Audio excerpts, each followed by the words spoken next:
Aku percaya Alkitab ini adalah firman Tuhan. Setiap kata kalimatnya sanggup memberkati aku. Dan hari ini aku pasti diubahkan, aku pasti dipulihkan. Dalam nama Tuhan Yesus sama-sama kita katakan amin. Kita buka Alkitab kita saudara. Itu dalam 2 Korintus 5 ayat yang ke-17 dari ayat pembuka kita hari saudara. 2 Korintus pasal yang ke-5 ayatnya yang ke-17 yang sudah di sana. 2 Korintus 5 ayat 17 boleh bilang aku diberkati Tuhan. Yuk sama-sama kita baca 2 Korintus 5 ayat 17 3. Ya, jadi siapa yang ada dalam Kristus ialah ciptaan yang baru. Yang lama sudah berlalu sesungguhnya.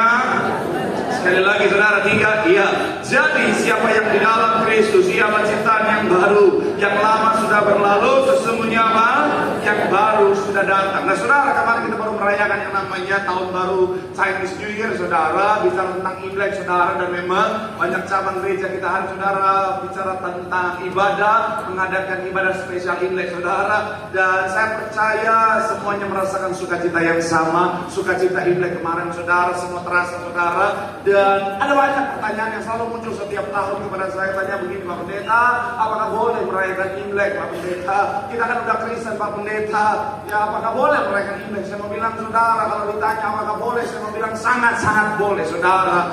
Tapi begini saudara, dalam konteks merayakan Imlek ada prinsip firman Tuhan yang harus kita ingat baik, yang harus kita jadikan fondasi, yang harus kita jadikan dasar dalam merayakan hari sukacita, hari kemenangan, hari yang saya percaya saudara menjadi berkat bagi banyak orang. Apa itu?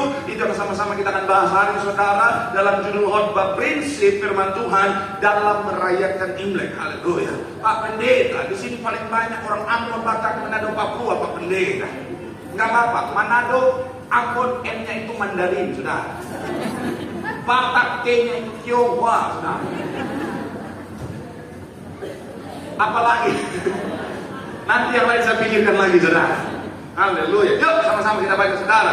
Apa yang menjadi prinsip saudara, yaitu bicara tentang firman Tuhan dalam merayakan Imlek. Yang pertama saya mencatat di sini saudara adalah berkat datangnya dari Tuhan. Sama-sama bilang sama saya berkat. Sama-sama bilang sama saya datangnya dari Tuhan. Amin. Kita buka Yohanes 1 ayat yang ketiga. Yohanes 1 ayatnya yang ketiga. Tim multimedia saya saudara lagi izin hari saudara, makanya multimedia lagi kelapakan. Yohanes 1 ayat 3 yang sudah di sana boleh bilang aku diberkati Tuhan. Sama-sama kita baca 3. Ya, segala sesuatu dijadikan apa? Dan tanpa Dia tidak ada.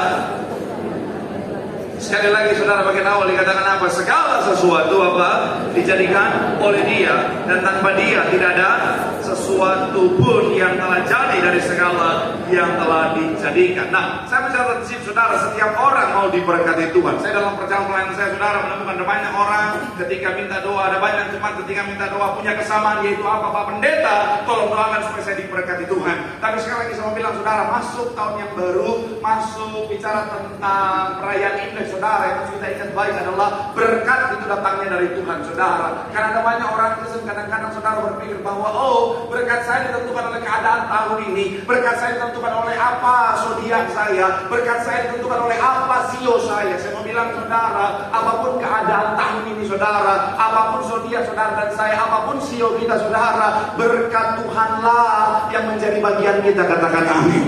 Kenapa? Karena berkat kita datangnya dari Tuhan saudara. Apapun keadaannya, makanya jangan percaya bicara tentang apa saudara, segala apa yang dikatakan orang di luar sana. Kenapa? Karena sekali lagi saudara, kita berkatnya itu ditentukan oleh Tuhan. Katakan amin. Pak Pendeta, tapi katanya Pak Pendeta, saya masuk tahun yang baru ini, peruntungan saya kurang baik. Saya mau bilang saudara, hati-hati saudara. Kenapa? Karena iblis bisa pakai itu untuk apa? Untuk akhirnya membuat kita percaya dan ngalamin apa yang kita percaya itu saudara. Jadi pastikan jaga baik bicara tentang iman percaya kita saudara, bahwa berkat saya bukan ditentukan oleh keadaan, berkat saya bukan ditentukan oleh apa sio saya, tetapi berkat saya ditentukan karena saya punya Tuhan yang sangat baik dalam hidup saya. Tepuk tangan dulu yang paling meriah buat Tuhan. Amin. Karena sekali lagi saudara, saya suka gemes. Nah, banyak orang yang Pak Pendeta, saya baca-baca peruntungan saya tahun ini kurang bagus. Kenapa? Saya sio curut. Saya mau bilang berkat kita datang dari Tuhan. Amin. Apapun sio, kalau tahu sio nggak apa-apa saudara. Saudara mau tahu sio saudara, saudara mau bilang Pak Pendeta, iya saya tahu sio saya sio Maka istri saya sio, ada sio, misalnya sio ular. Anak saya 2 nih, yang satu babi, yang satu. Kalau cuma sekedar tahu nggak apa-apa lah, ceritain. Yang penting jangan sampai kita percaya bahwa berkat kita ditentukan oleh hal yang lain. Amin. Bapak Pendeta, katanya saya harus bangun kolam renang di lantai 2 supaya berkat tercurah. Yang ada bukan berkat yang tercurah, bocor setiap hari. Saya mau bilang, ingat baik berkat dari Tuhan. Amin. Bilang sama kanan kirimu, berkat kita datangnya dari Tuhan.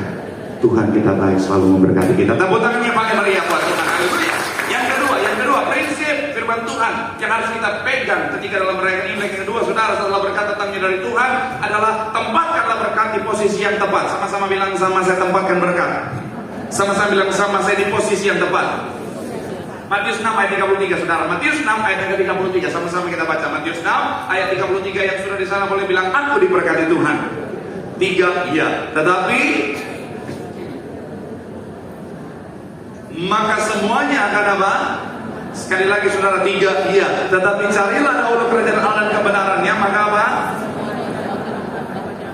Ketika bicara tentang tahun baru Imlek, saudara, semuanya sangat erat dengan kekayaan secara materi, saudara. Saudara perhatikan ucapan dalam Imlek yang terkenal itu apa? Gongsi facai, namanya orang pikir, oh itu artinya selamat tahun baru. Bukan, saudara. Itu artinya semoga kaya raya. Jadi kalau saudara ketemu orang gongsi facai, artinya semoga lu kaya. Bilang kaya, semua lu kaya, semua kaya. Iya. Erat kaitannya dengan apa, saudara? Yang namanya materi. Dan saya mau bilang, saudara, bicara tentang berkat materi atau kekayaan, itu adalah bagian dari berkat Tuhan. Katakan amin. Jadi jangan sampai saudara berpikir, Pak Pendeta, orang Kristen gak boleh kaya, Pak Pendeta. Orang Kristen harus menderita dalam dunia. Haleluya. Saya mau bilang, saudara boleh cek toko-toko dalam firman Tuhan, saudara. Orang-orang yang diberkati di sana, saudara, salah satu bentuk berkat yang mereka terima adalah juga bicara tentang berkat secara materi atau kekayaan, saudara. Jadi bicara tentang kekayaan bukanlah dosa, saudara. Amin. Jadi jangan berpikir, oh Pak Pendeta saya orang Kristen, saya nggak boleh kaya. Kata siapa, saudara? Pak Pendeta orang kaya nggak masuk surga. Kata siapa, saudara? Itu Pak Pendeta anak muda yang kaya raya di Alkitab, Tuhan bilang jual semua hartamu dan hiduplah. Artinya apa? Dia disuruh jadi miskin. Bukan begitu. Kenapa Tuhan suruh jual? Karena Tuhan melihat hartanya sudah menguasai hatinya, saudara. Saya mau bilang, saudara, berkat secara materi atau kekayaan itu Tuhan siapkan buat saudara dan saya. Katakan amin. Tetapi cuma sampai di tangan kita. Jangan sampai kita izinkan masuk ke hati kita. Karena kalau masuk sampai ke hati kita, kita sementara menempatkan harta kekayaan di tempat yang salah. Dan orang kalau sudah masuk di hati, akhirnya jadi cinta akan kekayaan. Alkitab mencatat akar segala kejahatan adalah cinta akan uang. Jadi bukan uangnya, bukan ketika kita punya banyak bicara tentang kita lakukan kejahatan. Justru ketika kita cinta akan uang, menempatkan uang di atas segala-galanya, saat itulah akan muncul banyak kejahatan. Makanya ada banyak orang gara-gara cinta akan uang bikin dosa. Gara-gara uang, gara-gara cintanya akan uang. Mohon maaf ya, ada suami-suami rela jual istri, saudara. Ada istri-istri rela jual suami, adil memang. Betul. Ada orang tua rela jual anaknya, saudara. Ada istri-istri rela rancangan jahat buat suaminya hanya karena apa? Cinta akan uang. Saya mau bilang sekali lagi, saudara, berkat materi itu baik, itu datangnya dari Tuhan. Katakan amin. Tapi pastikan cuma sampai di tangan kita, jangan izinkan masuk di hati kita. Di hati kita hanyalah Tuhan yang pertama dan yang paling utama, semuanya pasti ditambahkan. Tepuk tangan yang paling meriah buat Tuhan. Bilang sama kanan kiri, tempatkan berkat di posisi yang tepat. Tuhan di atas segala-galanya. Tepuk tangan yang paling meriah buat Tuhan. Yang ketiga, saudara, apa? Bicara tentang prinsip merayakan Imlek secara firman Tuhan, saudara, adalah menjadi saluran berkat dengan ketulusan. Sama-sama bilang sama saya, menjadi saluran berkat. Amin. Kejadian 12 ayat 1 sampai 3. Sama-sama kita baca, saudara. Kejadian pasal yang ke-12 ayat 1 sampai ayatnya yang ketiga. Sama-sama kita baca. Yang sudah di sana boleh bilang, aku diberkati Tuhan. 3, iya. Aku. Kejadian 12 ayat 1 sampai 3. Sama-sama kita baca, saudara. 3, iya. Berfirmanlah.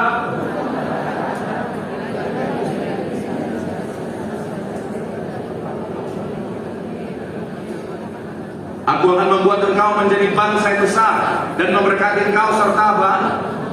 Dan engkau akan apa? Menjadi, sama-sama bilang sama saya, menjadi berkat. Ayat selanjutnya dikatakan apa? Aku akan memberkati orang yang memberkati engkau, dan olehmu semua kaum di muka bumi akan apa? Mendapat berkat. Ayat yang selanjutnya 2 Korintus 9 ayat 7. 2 Korintus 9 ayatnya yang ke-7. Sama-sama kita baca 2 Korintus 9 ayat yang ke-7. Yang sudah di sana boleh bilang, aku diberkati Tuhan. 3, ya, hendaklah dengan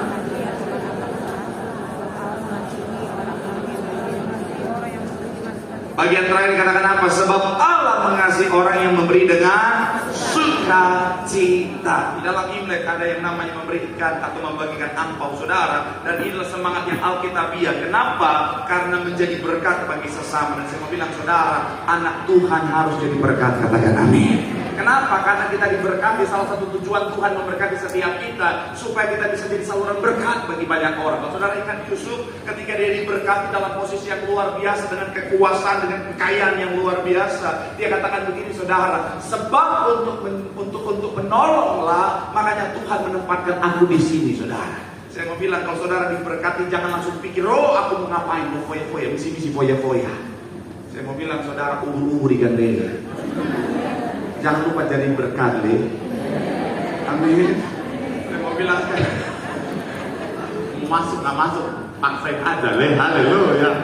Saya mau bilang, saudara, banyak orang ketika diberkati langsung lupa diri, langsung, oh aku begini, aku begini. Saya mau bilang, saudara, setiap berkat yang Tuhan anugerahkan ada tujuan Tuhan supaya kita jadi berkat di sana. Amin. Jadi pastikan apa? Ingat baik, aku harus jadi berkat. Tanya Tuhan, kemana saluran ini aku harus salurkan Tuhan. Tapi sekali lagi saya mau bilang, saudara, ketika kita judgment berkat, hidup kita pasti diberkati Tuhan. Tepuk tangan yang paling meriah buat Tuhan. Bilang sama kanan kiri, kita diberkati untuk jadi saluran berkat. Bilang sama yang ngomong, jangan beli. Bilang sama yang ngomong, lu juga jangan ngomong doang. Tepuk tangan yang paling meriah buat Tuhan. Haleluya. Yang terakhir, yang keempat, imam musik siap-siap boleh baca ke depan. Yang keempat, apa prinsip dalam merayakan Imlek yang secara firman Tuhan, saudara, yang harus kita pegang prinsipnya. Yang keempat adalah menyayangi dan menghormati orang tua dengan cara yang benar. Sama-sama bilang sama saya, menyayangi. Sama-sama bilang sama saya, menghormati orang tua dengan cara yang benar. Amin. Saya mencatat di sini, saudara, di dalam perayaan Imlek, saudara, salah satu nilai yang begitu luar biasa adalah tentang penghargaan terhadap orang tua. Dan firman Tuhan juga mengajarkan betapa pentingnya menyayangi dan menghormati orang tua.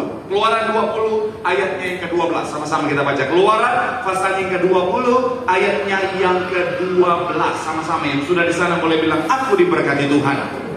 Sama-sama kita baca. 3, ya. Hormatilah supaya lanjut umurmu di tanah yang diberikan Tuhan Allahmu kepadamu. Sekali lagi, saudara, 3, ya. Hormatilah ayahmu dan ibumu supaya apa? Lanjut umurmu di tanah yang. Kata hormatilah di sini, saudara, bahasa aslinya adalah kabal. Itu artinya apa? Memuliakan atau permuliakanlah. Selanjutnya, Efesus 6 ayat 1 sampai 3. Efesus pasal yang ke-6 ayat 1 sampai ayat yang ke-3. Sambil imam musik boleh maju ke depan. Ayat 1 sampai ayat yang ke-3. Yang sudah di sana boleh bilang, aku diberkati Tuhan. 3, ya. Hai anak-anak, taatilah, karena haruslah demikian. Ayat yang kedua, hormatilah ayahmu dan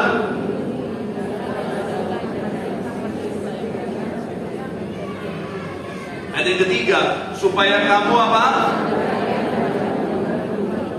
Nah, kalau saudara perhatikan lagi, saudara, ayat yang ke-12 dalam Keluaran 20 dikatakan hormatilah, bahasa aslinya kabal, artinya memuliakan atau permuliakanlah orang tua. Ini penting, saudara. Sekali lagi, salah satu nilai yang luar biasa dalam perayaan Imlek adalah bagaimana seorang anak menunjukkan hormat kepada orang tuanya. Dan ini penting, saudara, karena anak-anak harus menghormati dan mempermuliakan orang tuanya. Di dalam Efesus 6, saudara, dibilang, hormatilah ayahmu dan ibumu, karena ini adalah suatu perintah penting. Sama-sama bilang sama saya, perintah penting. Kalau anjuran bisa dilakukan, bisa tidak. Tapi kalau perintah ini sebuah keharusan saudara untuk dilakukan.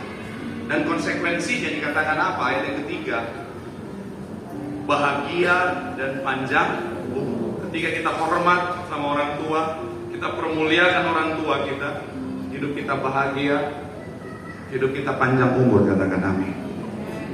Artinya kalau tidak, konsekuensinya sebaliknya saudara. Jadi buat anak-anak yang kepala batu, buat anak-anak yang suka marahin orang tuanya, buat anak-anak yang durhaka, ada roro maling kundang cepat bertobat. Ada banyak anak-anak gak diberkati gara-gara gak menghormati orang tua.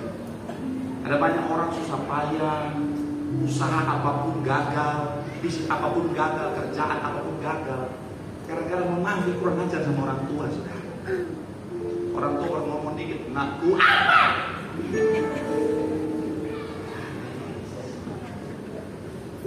Hormatilah orang tua selagi masih punya kesempatan. Makanya saya catat di sini saudara. Poin yang terakhir, hormatilah orang tua dengan cara yang benar. Cara yang benar di sini saya akan masuk lebih spesifik pada apa saudara? Saat mereka masih ada, saat mereka masih hidup, saat mereka masih bersama-sama dengan kita di dunia ini, hormati, sayangi mereka, permuliakan mereka. Ada banyak orang-orang zaman sekarang saudara, nanti orang tuanya udah memaaf, udah dipanggil Tuhan, baru Mama mau apa saja aku kasih Mama. Padahal waktu mamanya masih hidup, pelitnya bukan main ke mamanya dia.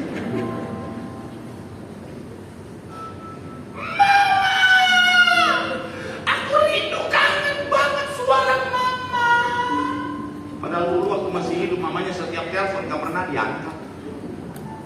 Mama lagi cerewet. Nanti marah-marahin lagi, suruh pulang lagi, bisa diangkat. Sampai 14 kali di scroll gak diangkat mamanya telepon.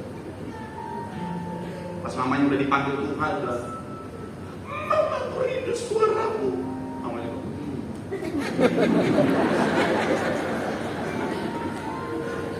kembali. Jaga lisan Anda. Ini ya, saya mau bilang ya, selama kau masih dikasih kesempatan, bahagiakanlah orang tuamu. Karena akan ada saat dimana kau pengen banget bahagia, gak ada kesempatan. Ada banyak orang yang saya lihat saudara ini membahagiakan orang tuanya, tapi gak bisa karena semuanya terlambat. Jadi selama orang tua masih ada, bahagiakan mereka. Apalagi misalnya orang tua saya ngeselin banget, pokoknya cerewet banget. Nggak apa-apa, namanya manusia kalau lepas dari salah dan dosa. Bukan nabi boy. Ya, namanya manusia ada perbedaan pendapat, ya udahlah. Tapi yang pasti adalah bahagiakan orang tua. Supaya apa? Hidupmu bahagia, hidupmu panjang umur, hidupmu diberkati Tuhan. Tepuk tangan dulu yang paling meriah buat Tuhan. Bilang sama kanan kirimu, hormati orang tua, permuliakan orang tua, hidupmu pasti diberkati Tuhan. Tepuk tangan yang paling meriah buat Tuhan. Diberkati, melambaikan tanganmu. Tepuk tangan sorak-sorai yang paling meriah buat Tuhan. Ku sembah Kau Allahku,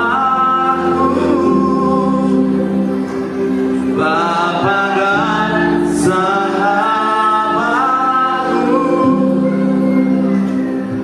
Kau yang pedulikan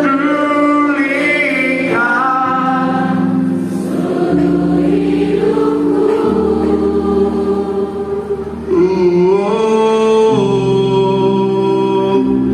Walau lewati aku tak ditinggalkan,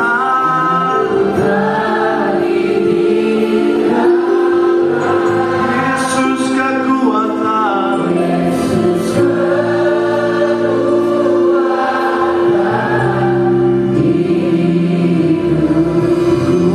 Sama-sama teduhkan hatimu di hadapan Tuhan. Kita renungkan firman Tuhan. Firman Tuhan akan setiap kita. Prinsip firman Tuhan dalam merayakan tahun baru, Imlek yang pertama, pastikan kita mengingat baik bahwa berkat datangnya dari Tuhan. Berkat kita bukan ditentukan oleh yang lain, tetapi dari Tuhan. Dan yang kedua, ingat baik, tempatkan berkat yang Tuhan anugerahkan di posisi yang tepat. Jangan sampai kita menempatkan berkat di atas segalanya. Karena ketika berkat yang menjadi yang utama, kita bisa kehilangan segalanya. Tapi kalau Tuhan yang utama, segalanya pasti ditambahkan bagi setiap kita. Yang ketiga, pastikan saudara dan saya menjadi saluran berkat. Karena ketika kita diberkati, Tuhan mau kita memberkati. Dan yang terakhir, sayangilah, hormatilah orang tuamu di saat mereka masih ada. Karena itu kesempatan, itu anugerah. Dan ketika kita lakukan itu, janji firman Tuhan, hidup kita berbahagia, hidup kita pasti diberkati, panjang umur dianugerahkan bagi setiap kita. Mari doa di hadapan Tuhan, renungkan firman Tuhan. Ku sembah Kau